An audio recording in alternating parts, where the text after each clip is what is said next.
First phase में 11 जिलों की 58 सीटों पर चुनाव है और बीजेपी ने पूरी ताकत झोंक दी है। आज हमारे साथ बात करने के लिए राष्ट्रीय महामंत्री अरुण सिंह जी हैं। सर, बीजेपी ने टॉप कमांडर्स उतार दिए हैं, वर्चुअल कैंपेन के साथ एक्चुअल कैंपेन भी लगातार देखने को मिल रहा है, लेकिन चुनौती सपा और आरएलडी गठबंधन से सबसे ज्यादा है वेस्ट यूपी में।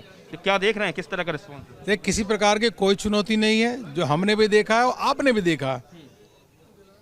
जो पहले की स्थिति थी 2017 उससे और स्थिति इंप्रूव हुई है। पूरे मोदी और योगी की लहर चल रही है, भारतीय जनता पार्टी के काम की लहर चल रही है। हमको काम जो किया उसको गिनाने का बहुत कुछ है, उनके पास कुछ नहीं है। जो किसानों की कर्ज माफ़ी हो, किसानों के अकाउंट में सीधा पैसा देने की बात हो, यह कौन किया? यह मोदी योगी ने किया। गरीब जो है, गरीब को 2 साल से मुफ्त राशन देने का कौन काम कर रहा है? मोदी योगी ने किया।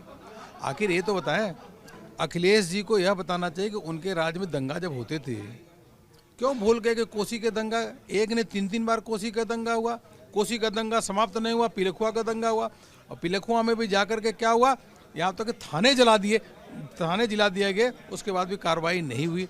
अखिलेश जी को जवाब देना चाहिए। और उस समय आरएलडी वाले क्या कर रहे थे? किसी भी प्रकार का जब कोसी में दंगा हुआ तो आरएलडी के लोग वहाँ नहीं पहुँचे, मेरे को मालूम है। पिलखुआ में दंगा हुआ तो आरएलडी के लोग, जयंत चौधरी जी वहाँ गए ही नहीं।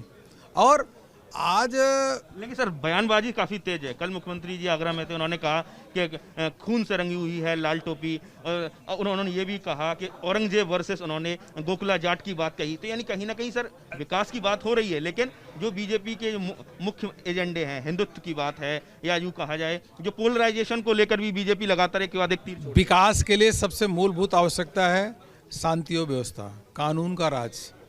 इसी आगरा शहर में डॉक्टरों ने मॉर्निंग वॉक करना भूल गए थे, छोड़ दिए थे, क्योंकि आए दिन अपहरण हो जाता था। जो उद्योगपति थे आगरा में, उनसे फिरौती मांगी जाती थी। तो किस प्रकार से विकास हो सकता था? अखिलेश जी के समय में काम होता था। आज माफिया और गुंडा उत्तर प्रदेश छोड़ के जा चुके हैं।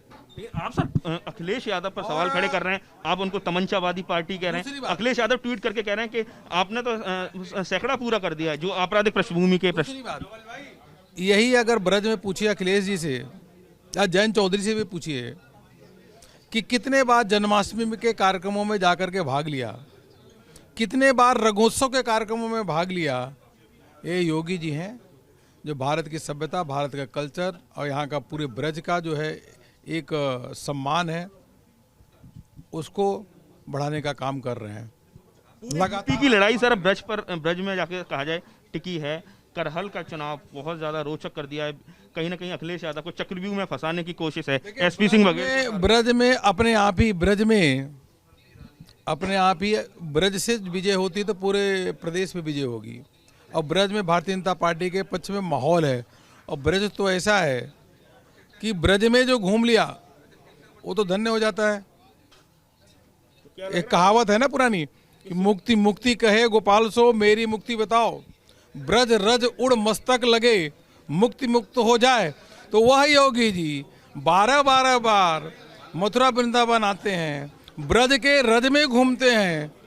तो इसलिए भारतीय जनता पार्टी का कल्याण होगा और पूरे 300 से अधिक सीट भारतीय जनता पार्टी जीतने वाली है। अगर किसी को भी उतार दीजिए कि पूरी तरह से। एसपी सिंह, देखिए एसपी सिंह बघेल जी जमीनी नेता हैं, वो सोने की चम्मच लेके नहीं पैदा हुए हैं, जमीन की परेशानी जानते हैं, लोकप्रिय नेता हैं, मोदी योगी का आशीर्वाद है, केंद्रीय मंत्री हैं। इस बार अखिलेश यादव को हरा देंगे, मान चलेगा। अखिलेश यादव को हरा देंगे, बड़ी बात कही है अरुण सिंह, राष्ट्रीय महामंत्री हैं। उन्होंने कहा है कि सोने की चम्मच लेकर नहीं पैदा हुए हैं, सोने की चम्मच लेकर नहीं पैदा हुए हैं। एसपी सिंह बघेल जमीनी नेता हैं और ऐसे में चाहे उनके सामने अखिलेश यादव क्यों ना हो, विजय बीजेपी की होगी। आगरा से नितिन उपाध्याय, एबीपी गंगा।